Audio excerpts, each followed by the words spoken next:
Welcome back, fellow treasure hunters. Today we're at the Snowline Hospice thrift store.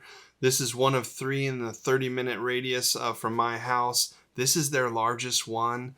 It's on El Dorado Road, and it's in the better part of town. Let's see what we can find today to list in my eBay store. I'm going to go a little bit more fast on the playthrough, but run more of the area because it's the first time showing this thrift store. So I want you to see what's inside for sale. You can see they got a lot of stuff in the glass. Some of these things are priced reasonably and some are priced up. So you can expect anything in the glass to kind of be a higher price. I'm trying to zoom in and show you that's an $82 mug right there. So you got to take things with a grain of salt. But the next weekend after this thrift store had a 50% off store-wide sale. You see those Matchbox Hot Wheels in there? Those were $25 a bag. I came back on 50% off and they were gone. I should have came here first thing in the morning and picked them up. Would you have bought them for $25? Without seeing red lines in there, I wasn't going to risk that much money. But for $12, I would have totally bought that bag. While we're looking, I'm going to show you some what solds in my store.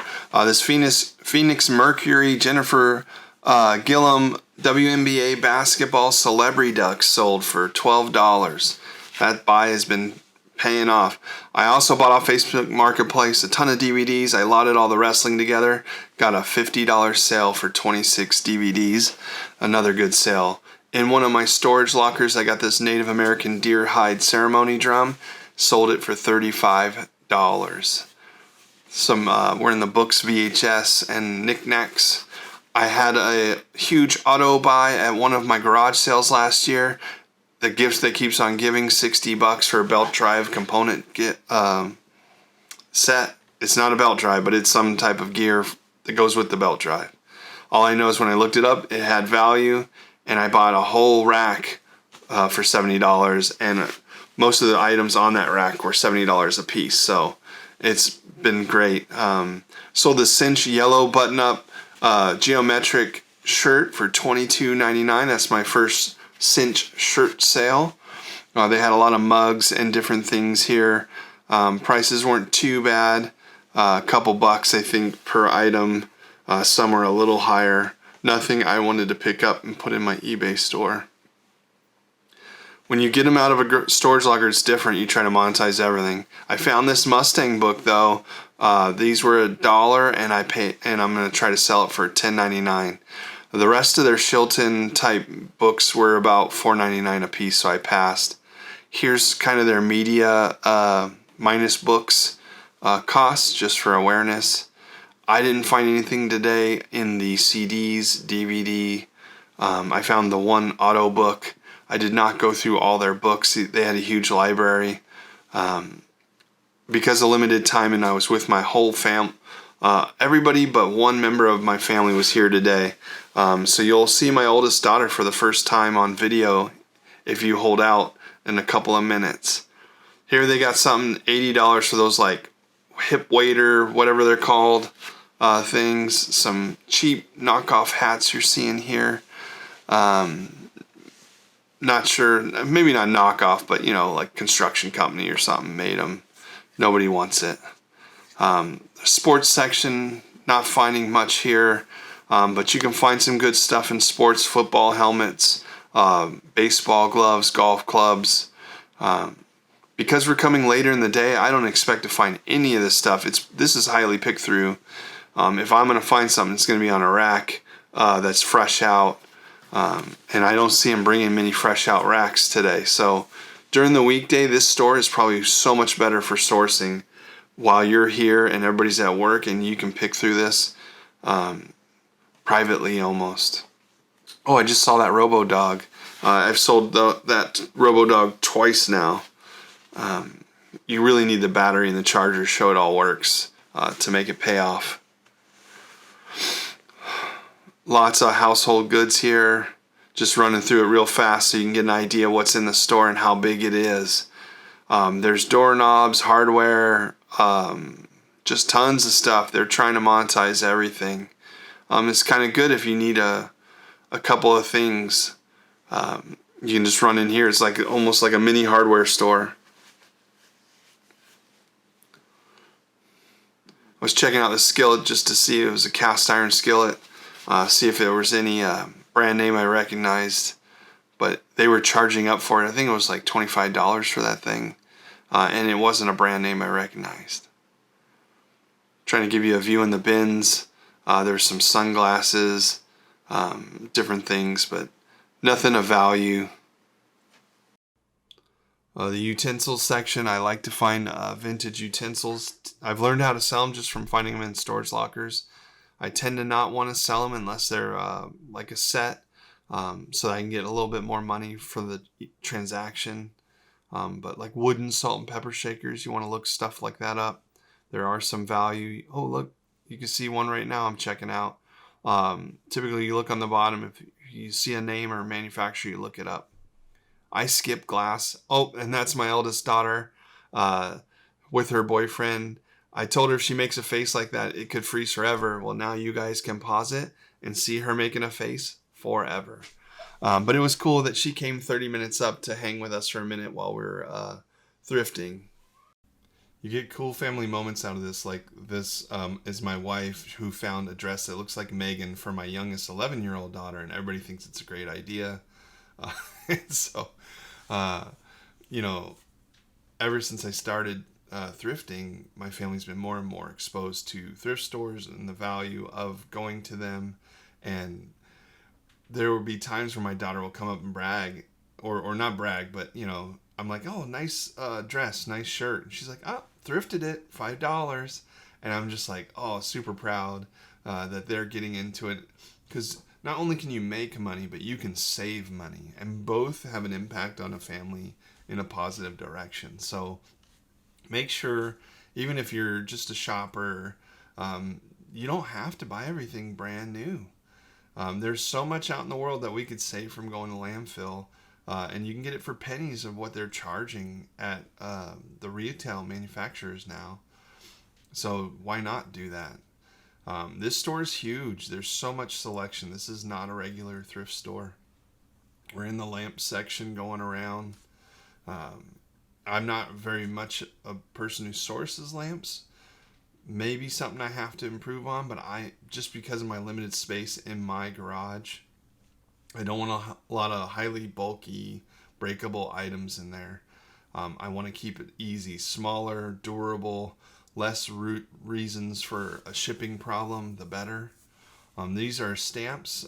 If you get them for the right price and you lot them up, you can make some money off stamps. It's a little bit of a grind, but think about making teacher packs where you put the teacher stuff together, the Valentine's together, the Disney together, and making little lots out of them. And you can get $5 to $10 a lot of maybe 8 to 10 stamps.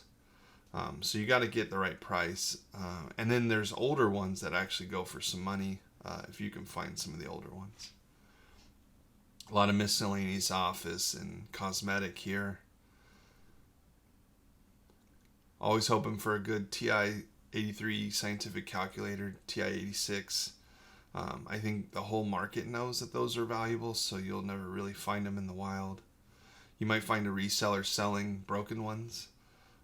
So you should always check it, put a battery in it, make sure it works before you pay even $10 for it. Happened to me once, speaking from experience. I'm finishing off this video. I had already left for 60 days away from this business to do my main job, and this video was half done when I left. I couldn't get it to finish, so here trying to finish it off to get it out to you guys before I start my eBay series. Just trying to get back in the swing of things. We've had a lot of life going on with my family. My son just graduated high school, so super proud of him for that. And we're just gearing up for his next venture and journey while getting back in the swing of things. And then it's summertime. This is where I was trying to really get into figuring out how to sell shorts and what shorts were worth it. So you'll see me go to the shorts aisle. I normally kind of skip it, but because it's the season and I need to improve in that category, even if it's just for your guys' content, that's fine. So we'll get there when we get there. Let me show you a couple of what sold while I was gone. I picked up this vintage UCLA Adidas Climate Cool polo for $1 and sold it for $18. The only reason I picked this up was kind of the sleeve and the retro look to it. It looked like I could get some money. This stuck around for a good 6 months in my store, debating whether I do it again, but it's a good turnover. I know very few watch my Dixon video, but I'm telling you, if you can find Dixon flannels in your area, if you're in the Southwest, West, Northwest, these are definitely more prevalent. These have been selling so hot. And this is probably the lowest price I've gotten for a Dixon flannel or shirt. So these have been tried and true. I'm about to run out. I've maybe found 3 or 4 in the wild since I helped a family member sell their collection when they downsized sizes. But keep a lookout for the Dixon brand. My daughter and her boyfriend were in the record section. They like music. They're looking it up. One of the things I taught them was look for stuff with signatures on it. Well, you'd have to look through every one to find them. And here's some autographs right on the Heralds. Don't give up. She brought it to me. I listed this thing for $44.99. Now, I know we price high, right? Well, this thing has actually sold for $20. I priced it up high. I took an offer. We paid $2 at tops if it wasn't $1. So, in the grand scheme of things, would you have listed this? And would you have listed it for $44.99 and then waited for and took the offer, or waited for a higher price? Let me know in the comments what you would have done. All right, we're in the shorts looking for something we can list that is going to turn a profit. It's a very hard category to find things to list for a profit. So you're looking for more of a needle in the haystack, but that's okay. High-end golf stuff and things that just don't look normal or different.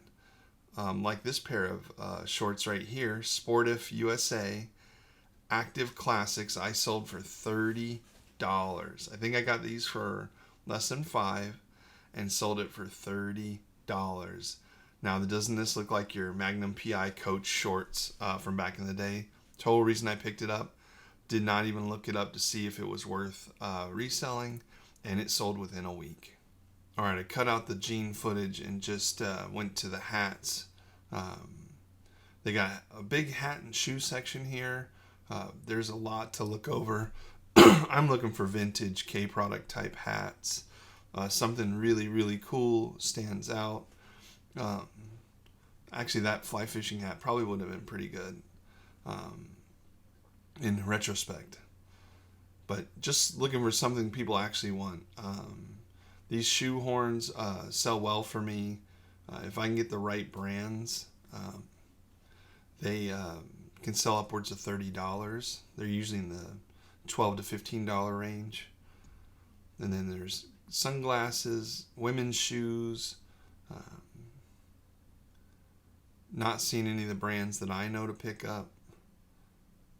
So keep moving on. I'm not a big purses. I think there's a lot of fakes in purses, so I kind of avoid it. I've sold a couple Coach purses. I get nervous every time I sell one. But pretty much if you can find bad stitching, it's a knockoff. Almost guaranteed. For one of your better brands. This is like older folks area. When they have more needs, so I don't buy from those. Let them come in and get that stuff. This is a pretty decent plush area.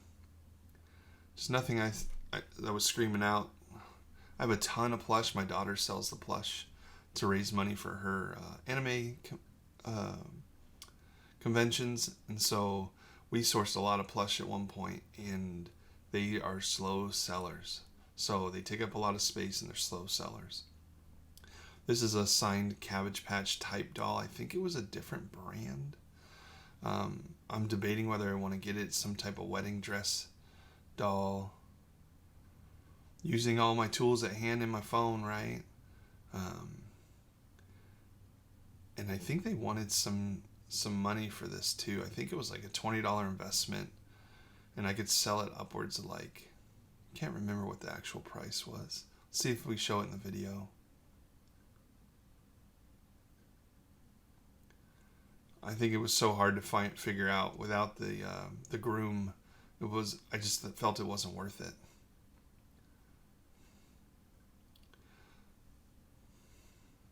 These carousel horses can sell for quite a bit. So figured out I'd look it up just in case, even though it's missing a bunch of its components. But here you're looking for stuff that you would know more than the people putting it out. There's some art on the walls.